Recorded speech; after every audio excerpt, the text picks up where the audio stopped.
कहानी के शुरुआत में हमको 1970 वाला सीन दिखाया जाता है जिसमें एक लड़की कार से जा रही होती है और एक सफ़ेद वैन उसका पीछा कर रही होती है। लेकिन वो लड़की नोटिस नहीं करती क्योंकि उसके बॉयफ्रेंड ने उसे धोखा दिया था और वो बहुत रो रही थी। फिर उसके बाद उस सफ़ेद वैन से एक आदमी निकलता है, उसे किडनैप करके उसे मार देता है। फिर हमें 1975 वाला सीन दिखाया जाता है जिसमें एना नाम की एक लड़की थी जो घोड़ा चला रही थी। फिर उसके बाद वो अपने घर आती है और उसकी अम्मी उसे कहती है कि तुम्हें आज स्कूल नहीं जाना, आज तुम लेट हो गई हो। जो सीरियल किलर था वो एक एक करके सब लड़कियों का शिकार कर रहा होता है। उसके बाद हमें एना को दिखाया जाता है जो एक चर्च पे आई हुई होती है।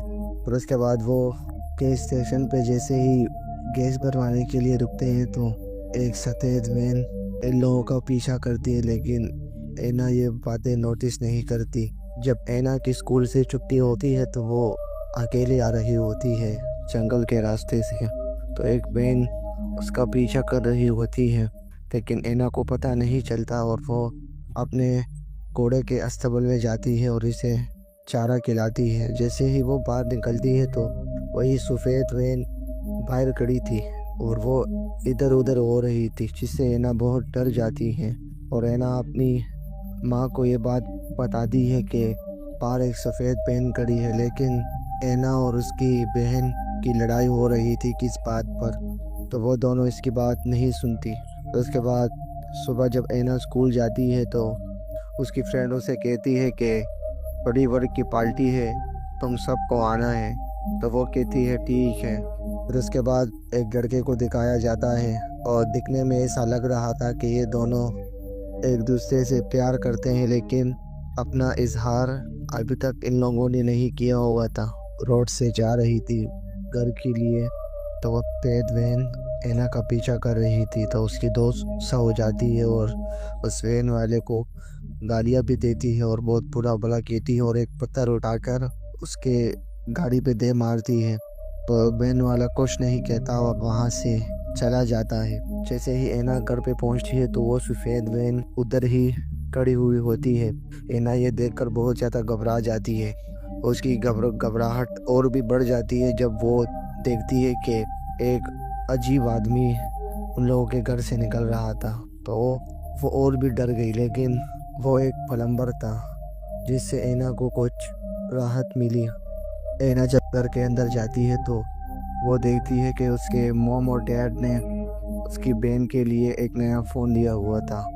तो फ़ोन तो एना को भी चाहिए था, लेकिन एना अभी 18 साल की नहीं हुई थी, इस वजह से एना को उसके मॉम और डैड फ़ोन नहीं दिला रहे थे। फिर उसके बाद उसके मॉम और डैड कहीं डिनर पर जा रहे थे तो सारे बच्चे घर पे अकेले होते हैं। तो जैसे उसके मॉम और डैड निकल जाते हैं तो एना की जो बहन थी वो अपने दोस्त से मिलने के लिए बाहर चली जाती है। तो एना और उसका छोटा भाई घर पे अकेले होते हैं। तो एना खिड़की से बाहर देखती है तो वो सफ़ेद वैन अभी भी उधर खड़ी हुई थी। तो उसके भाई को गुस्सा आता है और वो एक नकली बंदूक उठाकर उस वैन वाले को डराने की कोशिश करता है। उसके बाद एना भी बंदूक पकड़ लेती है और उस वैन वाले को डराने की कोशिश करती है उस नकली बंदूक से। तो वे वैन वाला सच में डर जाता है और अपनी वैन को पीछे ले लेता है।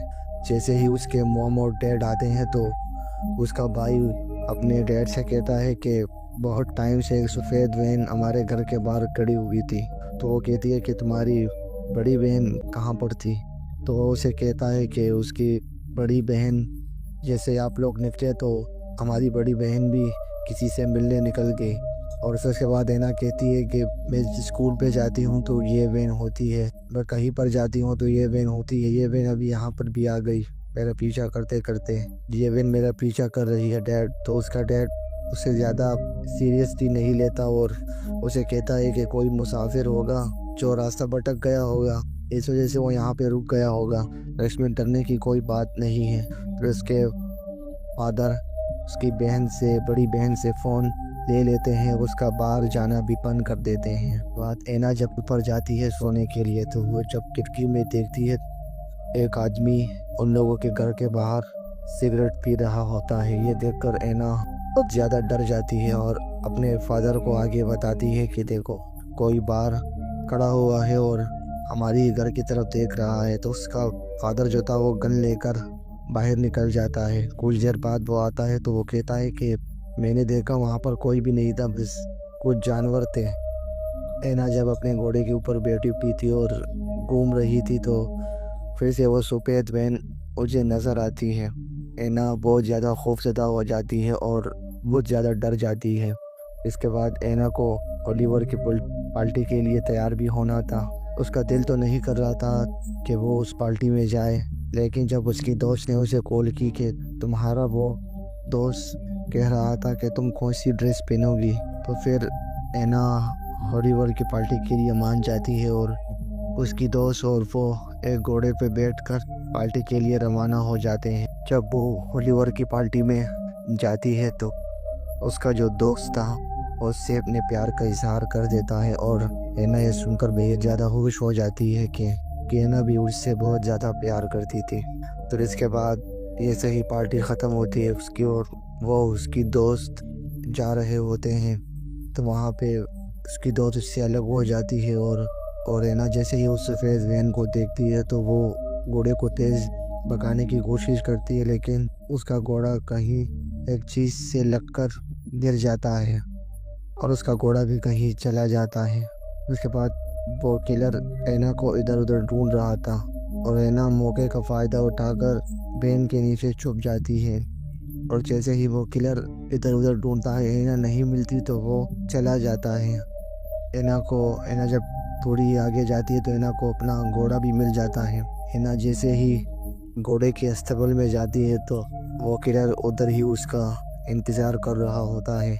वो ऐना के ऊपर अटैक कर देता है और ऐना के दोनों हाथ बांध देता है, लेकिन उसका घोड़ा उसको एक लात मार देता है जिससे वो किलर बेहोश हो जाता है और ऐना को टाइम मिल जाता है अपने हाथ खोलने का। ऐना अपने हाथ खोल देती है और पैर की तरफ जैसे ही निकलने वाली होती है तो वो किलर उसके ऊपर हमला कर देता है और वो चीख कर आवाज़ लगा रही थी। तो उसकी बहन उसकी आवाज़ नहीं सुन रही थी क्योंकि उसकी बहन किसी से फ़ोन पे बातें कर रही होती है और वो लड़की ऐना की जो दोस्त थी वो भी उसकी बहन को बार बार कॉल कर रही होती है, लेकिन वो अपने दोस्त के साथ इतनी बिजी थी कि उसको किसी चीज़ का गम नहीं था, वो मसरूफ़ थी।